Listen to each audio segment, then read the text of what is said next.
Hello and welcome to Illumination Podcast with Nick and Kizma. I'm Nick, and today we are continuing with our series on working with the law, and we are super excited to be talking about the law of receiving.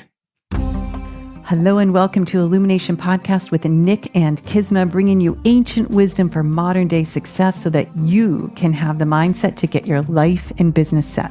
As always, thank you for tuning in. And if you're new to the podcast, take a quick second to hit the subscribe button in iTunes, SoundCloud, or Stitcher. If you want to get the inside info for this and every episode, as well as some free gifts, go to illuminationacademy.net/podcasts. And now let's dive in to get your mindset for your life and business set.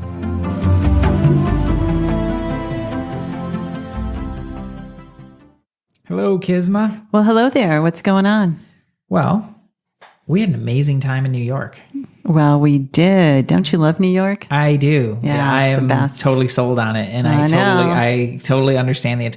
I kind of understood it when I was there in March with you for the training, but boy, having some time with some beautiful weather and the opportunity to really walk around the city and see what's there and to just to have a much more complete experience of it. I was like, wow, this is truly an amazing place. It's so cool. I love it. Yeah. I love it. I was going to say, I can't wait to go back, but I just did a video for my Codes of Consciousness Facebook group. I was like, avoid saying you can't wait for something because that means you're out of the present. So I'm just like, whatever, I'll be going back soon. Yeah, that's good. I mean, I love San Diego. I love where we live. And there is just nothing quite like that city. I know. It's special. Really the Big special thing. Apple. It's really amazing. Yeah, we were walking around that we had a great night. Remember, we went to that kind of Hogwartsy type of place near Grand Campbell's Central. apartment. Yeah. Yes, that was so cool. And then we took a little trip down to Little Italy. Yeah, we ate good food. My mom's first question because I text, my mom's learning how to text. And, so I text back and forth. I'm like, hey, I'm in New York. I took a picture in front of Tom's, from Seinfeld. And I said, because she loves Seinfeld. And she's like, what's that? And, but I sent her a message, I said, oh, we're going to Little Italy. And the very first thing my mom asks is so great. It's so classic. My mom is, have you met any mobsters? She loves the crime shows. And I guess she just thinks that assumes they're everywhere. Yeah, the mafia. Perhaps they are, and we did meet some. We just didn't know. Yeah, you never know. I had an amazing time though, and you got some fancy boots. I got some fancy boots. Have you worn your fancy boots? I have not worn my fancy boots, but I will. They're on Instagram, people. So just go looking for me on Instagram. Kizma Wake. They blew it up on Instagram. They did. They were like my most popular post ever. My green boots. They're really quite cool. They really are amazing. Go searching for boots on my Instagram. But let's get down to business because this is exciting. Like enough of that stuff. Let's get to the real stuff. These divine laws that we've been talking about in this series are so precious. And it's almost like when I was studying them the other day, I was like, it's freaking almost like Christmas. Like if you really believe and put the laws into action, they work. And somewhere along the way, they just weren't taught to most people. We don't go into kindergarten or first grade or elementary school or middle school or high school understanding these divine laws. We're told to be nice to people. I mean, back in the day, like our grandmothers or grandfathers would be, treat your neighbors you would want to be treated. That's a law. Yeah. And it just got broken down into little phrases so we would understand. And then I think people started to just forget or neglect them or got excited about other things. Yeah, or like overcomplicated or something. It kind of comes, there's certain ways that it just comes back to that. And some of those older things I think got lost along the way as well. Like respect for elders is something that I think really kind of gets lost in translation and that I think is really important. It's not necessarily about just because that person's older, it's about directing that, respect and that energy and developing in yourself that attitude of reverence. Yeah. And they just happen to be a symbol for that, but today we're talking about the law of receiving. And wouldn't you all just love to receive some awesomeness from the universe? I mean, let's just stop and think, yes, it would be so cool. And yes, I'm super receptive to receiving. Let's hold that intention to start. Yeah. That's a really beautiful way to start that, the softness and the receptivity of Receptivity, receiving. Yeah, it's tuning in, and allowing that to happen. Where do you want to start? Well, for me, in order to receive, we can just be open and receive, and these amazing things come our way, and that's awesome. And we can also set an intention of a desire. We want to receive something. There's a particular thought or notion or whatever that we want to receive. It's a desire. And you and I were talking before we hit go on the mic, is that some people, especially in the spiritual context, will put a negative kind of vibe on desires.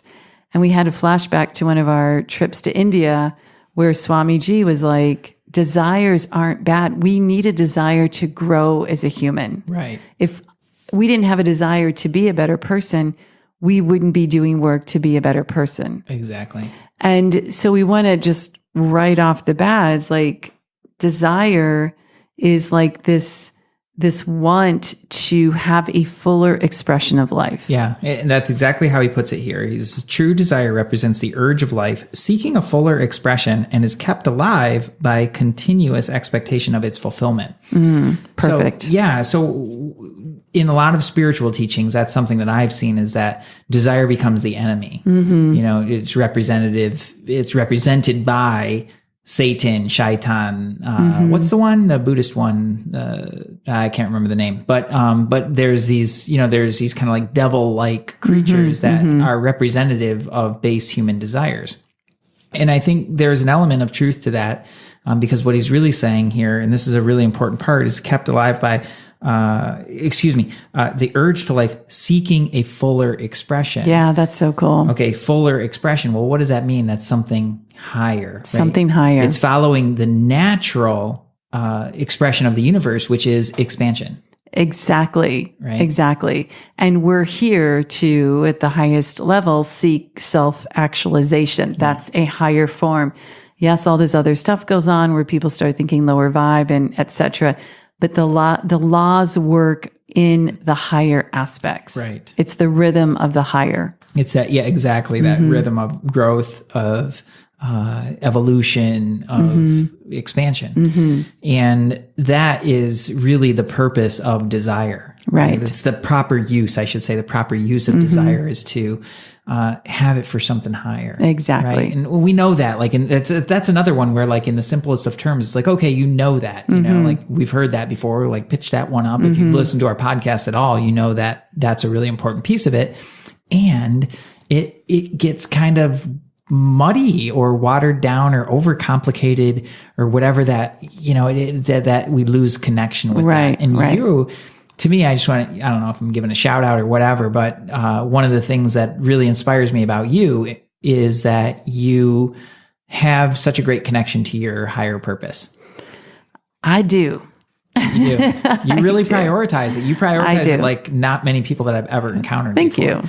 And that's something for me that's always a guidepost and something that's really inspiring. Thank you. So desires are pretty awesome. Now, when desires get, let's put it this way, when they get convoluted or when we're not receiving the desire that we put out there, it's usually because one is not letting go of the desire. So I kind of had this image of, we have a prayer, we have a desire, we have a meditation, and it's kind of like write it on a note and then you throw it out to God, to the universe, to source, kind of in this full faith. It's like, here you go, do what's best. It's when we hold on, it's coming back to attachment always, right? Is, yeah. We've talked about that in other podcasts. It's when we're attached to the desire, having to be a certain way, show up in a certain way. That's when it gets congested, and that's when the law won't flow for us. Right. Well, it's because the law of receiving is the flip side of the coin of the law of giving. Exactly. So you can't have one without the other. And when the focus is only on one side of that, or disproportionately on one side of that, then it sets up, and I always look at these in energetics, right? So it sets up an energetic congestion right on one side that things can't flow. Yeah, I'm going to get my desire. It's not going to work. Yeah, exactly right. And to look at the flip side of that coin is there's the people out there, especially in the spiritual realm and the coaching realm, the speaking realm, the people helping type, the helpers. And they get super into their hearts and super into their giving. And that is a really beautiful thing. But when all of their focus is on the giving and it's out of proportion, well, it's the same problem. It's just flipped upside down. Really good point. Congestion happens. Yeah. And they'll receive something, but it'll be more of the negative or the lack side of it. Exactly. Right. So if someone's over giving of time, karmically, they're going to have to pay and they could actually end up losing money. Exactly. Yeah, that's exactly right. So it's this really beautiful hourglass up and down. It's keeping everything in proper flow. Like if you dam up a river, you'll make a lake, right? And the lakes are lovely, but the water doesn't flow.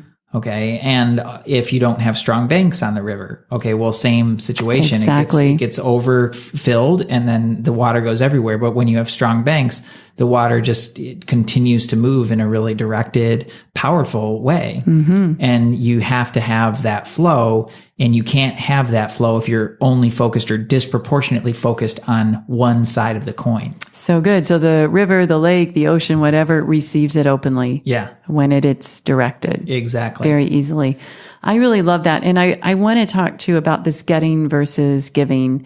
You know, we've taught in our courses, I know a lot of my students in the Mindset to Get Your Prosperity Set course, and there'll be a link for that in the show notes, a little special. It's an amazing course, and we're starting up live calls soon. But tithing and giving is very important. What can happen is in our mind, and it makes sense that we would think, well, I'll give after I get. Right? That's a logical mathematical equation. Right. When I get, I'll take a certain amount and then I'm going to give it. Right. However, that equation does not include faith, and it doesn't include the faith in the law. The reason that we're going to give is to have this beautiful wheel turning of giving and receiving. Right. Giving and receiving, that flow. So there is this element of like full faith and trust is like, and you know, Catherine Ponder's book, she has so many stories, and Florence Scovel Shinn about someone on their last dollar, and they'll go say, go find something to give. And then all of a sudden this, miracle's happening. Now, on the other side, people say, well, okay, I have to give in order to get. I understand the laws. I'm going to go give. I'm going to tithe. But there's a very kind of this nuanced problem or issue is that the focus is on getting. Exactly. So I'm going to go give so that I can get. Right. We just went to give and receive. That was a big thing for me that I really learned studying this law. Well, you hit the nail on the head. It's giving freely and receiving freely. Right, without hooks. Without all the hooks around it. Yeah. And the mind it's looking to balance the equation. So it's looking for that constantly for that one-to-one exchange, which is not something that really shows up in our world in that way. You know, things show up in very unexpected ways. And it's not always a one-to-one thing. You know, when you give, depending on the lag time, it may grow as it comes back to you. Oftentimes, the biblical references are, if you give, you'll receive times 10. Exactly. That's the whole concept behind a tithe. Right. It's a tenth. Right. Which is a whole other deep teaching. Actually, there's a really deep teaching behind tithing, which is truly amazing. And how we do that. But at the end of the day, like, it's the hooks into the giving and the expectation that it has to show up in a certain way. Right. Now, there's nothing wrong. In fact, it's totally right to be expecting in return. It is.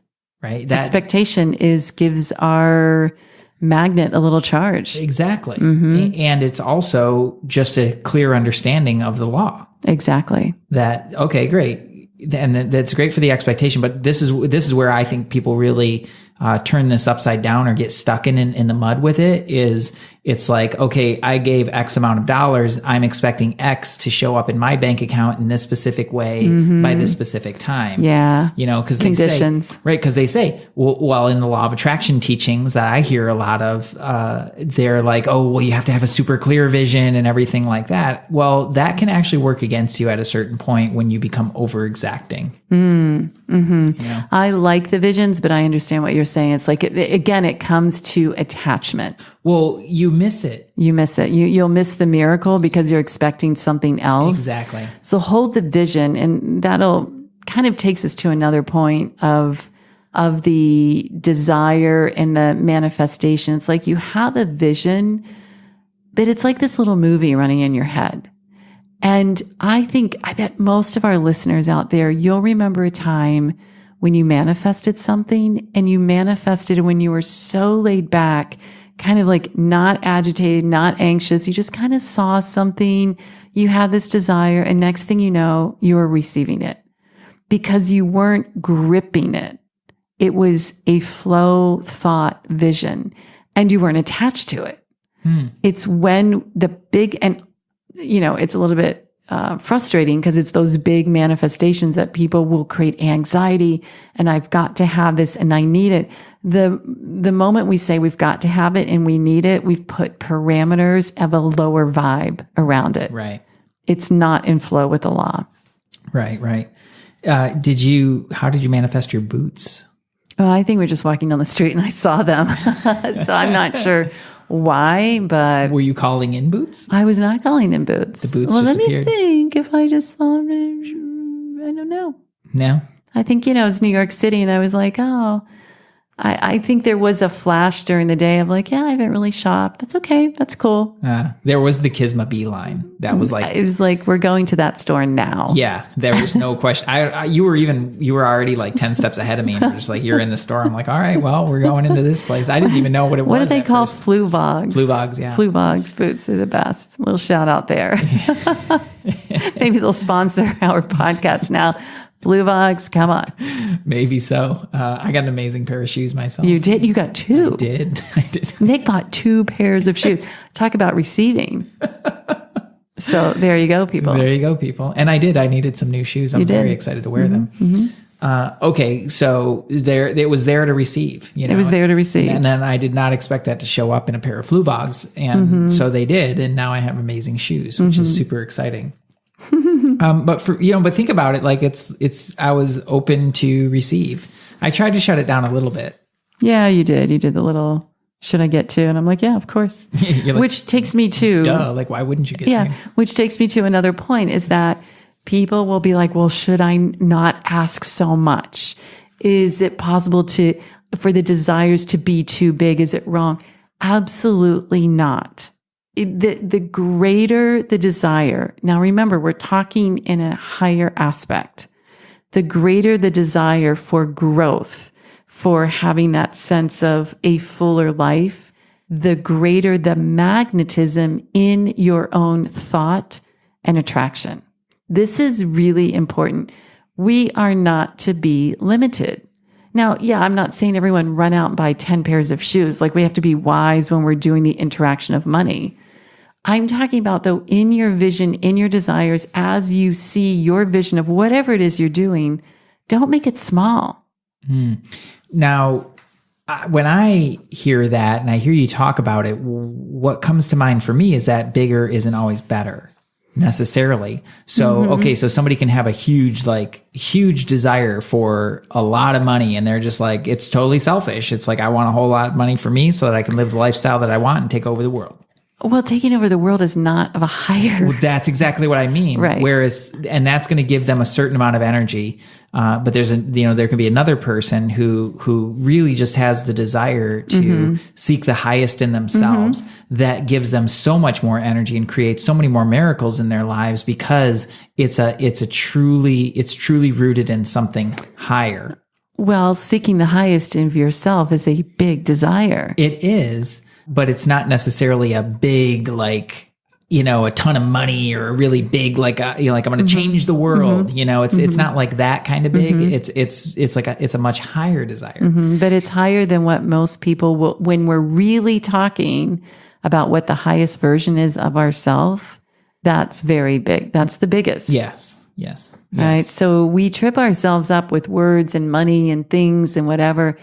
I make it for the higher and think and allow, if that's your nature, to have a big desire. I do find that most of my clients, when they think bigger, they manifest faster. It's when they're small and constricted and somewhere there's this layer of, well, I don't know if I deserve it or what, it doesn't work out. Yeah. And it's same with my life when I've gone, okay, I have to think bigger. What is that bigger? And that bigger is inclusive of other people, of humanity, of the planet in a good way. Yeah. And I've seen that as well. It's a container thing. It has to do with expanding the container in myself, where it's like, okay, well, you know, and you hear this a lot of times, like, oh, we'll go for the achievable goal, you know? Right. Well, that's nice and great. Like you can go and hit that. But if you really went for something that was more true, like if you were really honest with yourself and really admitting about what you really want, you know, then that gives you the opportunity to really expand and allow in something more. And then there's a funny little thing about this, though, that I think is important, where we adopt other people's big goals. Yeah. It Not runs, so cool. It runs rampant in the coaching industry. Oh, yeah. Of, you know, you got to have this big vision that's going to change the world and everything like that. 10x it and 20x it and live on a beach and drink martinis all day. And with your laptop lifestyle. You know, and it's like, okay, well, you're adopting somebody else's goals. And, Right. and many times that not only may it just not be a fit for you, but also there are, you know, when you look at a human potential and what a person is designed to do, there are people who are designed for really big things.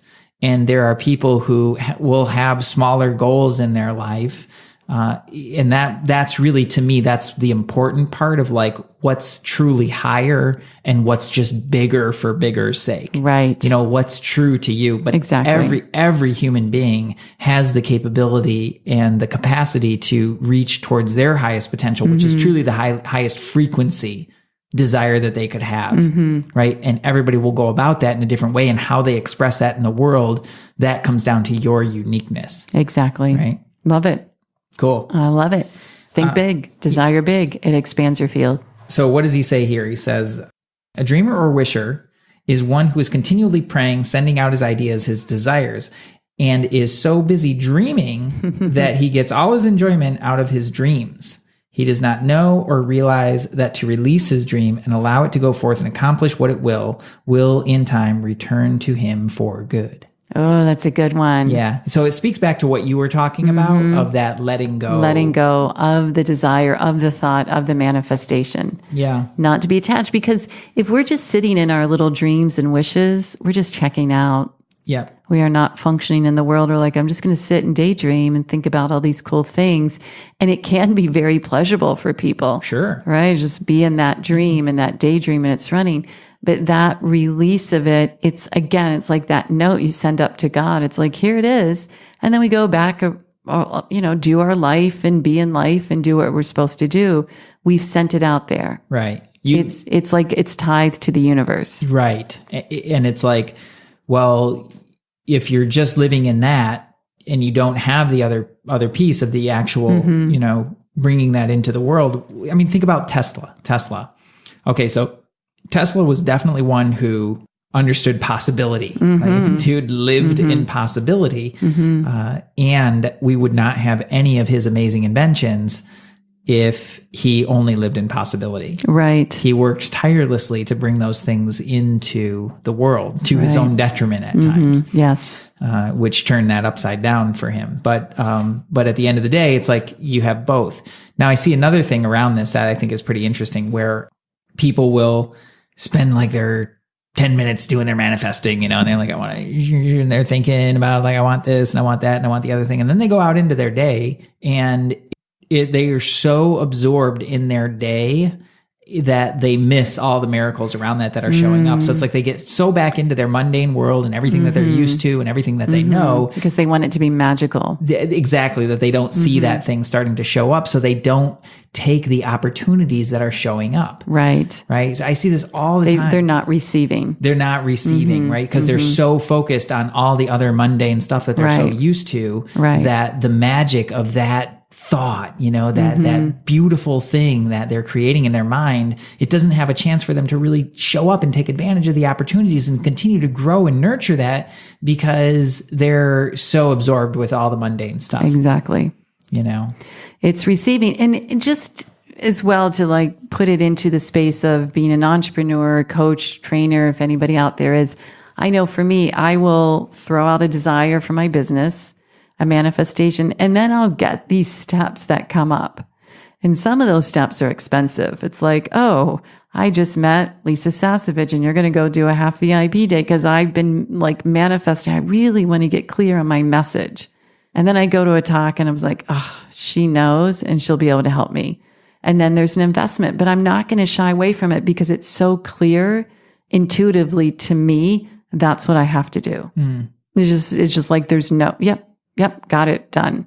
Yeah. If I felt that doubt, I wouldn't have done it. Right. So the signs and the flow of it all come in interesting ways. Yeah. And the receptive self is one that eyes wide open, heart open, receiving, and then when we give, there's just a joyfulness of the giving. And that's the most important. That's the magic. That's really, I think, the law. The law of joyfulness of giving. It's not like the law of receipt, it's the law of joyfulness giving. Kisma's renaming it. Hello, universe. Because then it's like when you're giving in that joyful state just to give, the receiving is a no-brainer. It just happens. Yeah. It just shows up. I think that brings us to this last one that I thought was really interesting here. The mind is like a sponge. We've heard that before. We squeeze it hard with our anxious thoughts, but not until we can release the pressure and allow the sponge to take its normal shape can it become absorbent and receptive again. That's a good one. SpongeBob. Yeah.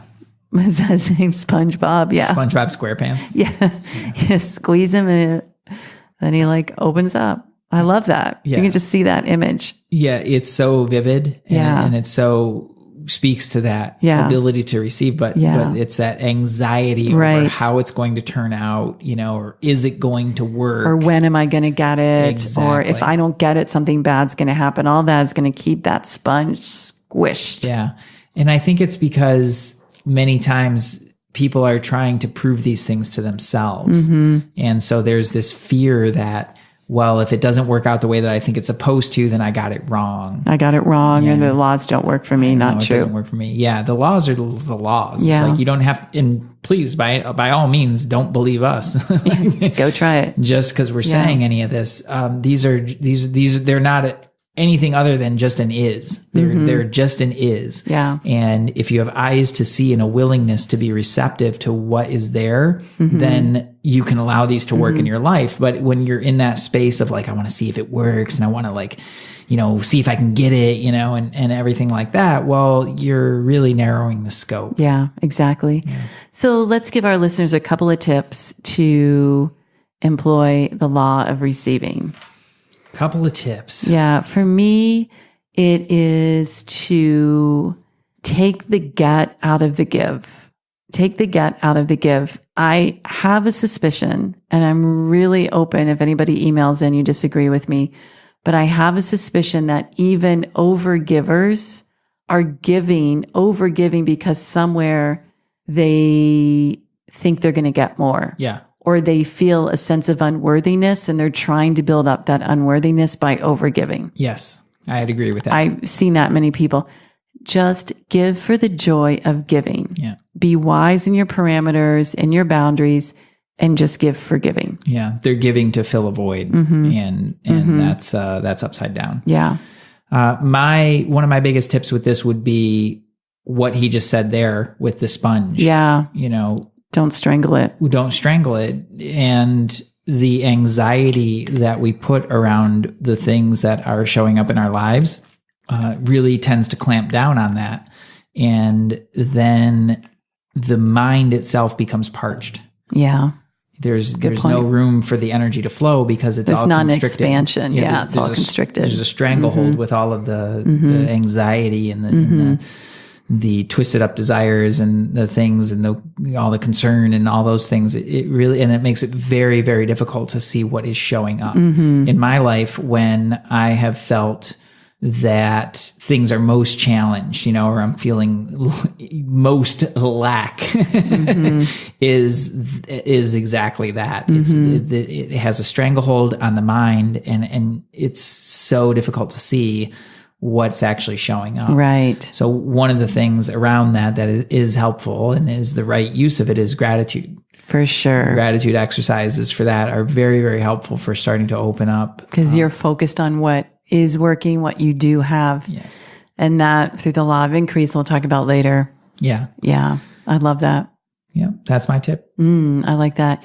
I think one more is to write those notes to the universe. Like, get your desires, let them be like hefty, good, purposeful, serving mankind, humankind. Write it down and then just kind of like toss them up to God, the universe, and be it, full faith. It's going to come back in the divine way, in divine time. Yeah, you can't just say the words for that one. Yeah. You really have to do the internal work to truly let go. For sure. That in the old school spiritual text, they would call that a sacrifice. You're sacrificing. I don't like that word. It's the giving up. Yeah, well, that's because the word has so many weird things that are put around it. But can you imagine if we did a podcast sacrificing? Sacrificial manifestation. Don't worry, people. It's not going to happen. It's not happening. Oh, goodness. That would be weird. I think we'd have to do a video for that one. Yeah. Weird. We could put on some ceremonial robes. So I think that's, I love it. I'd love to hear from our listeners how you use the divine law of receiving, what you're giving with joy and what you're receiving with joy. And write in info@sourcemovement.com. If you're interested in working through some of the prosperity and understanding the spiritual laws around that, check the show notes for a link to Mindset to Get Your Prosperity Set. It's a beautiful course, and we've got new live calls starting very soon. That's exciting. If you enjoyed this episode, if there's somebody in your life that you would like to hear something that maybe you've told them and they haven't heard it, and you're like, don't you understand? Don't keep beating that person up. Just slip them a little copy of our podcast and say, hey, I think you'll like this. Give the podcast. Yeah, you're giving, right? Yeah. It's a little tithe. I love that. You give, and knowledge is one of the most beautiful things that we can give. Yeah. And that's what the Illumination podcast is really all about, is just, shedding a little light on our lives and a light on our highest and best to really let us all step into that. Absolutely love it. Thanks for listening, everyone. Much love, peace to you. Namaste. Namaste. Hey, thanks for jamming with us today. And if you enjoy Illumination Podcast, please go ahead and share it with someone you love. Give us a rating, review, download our podcast. And remember, you can find us at illuminationacademy.net/podcasts. Talk to you soon. Namaste.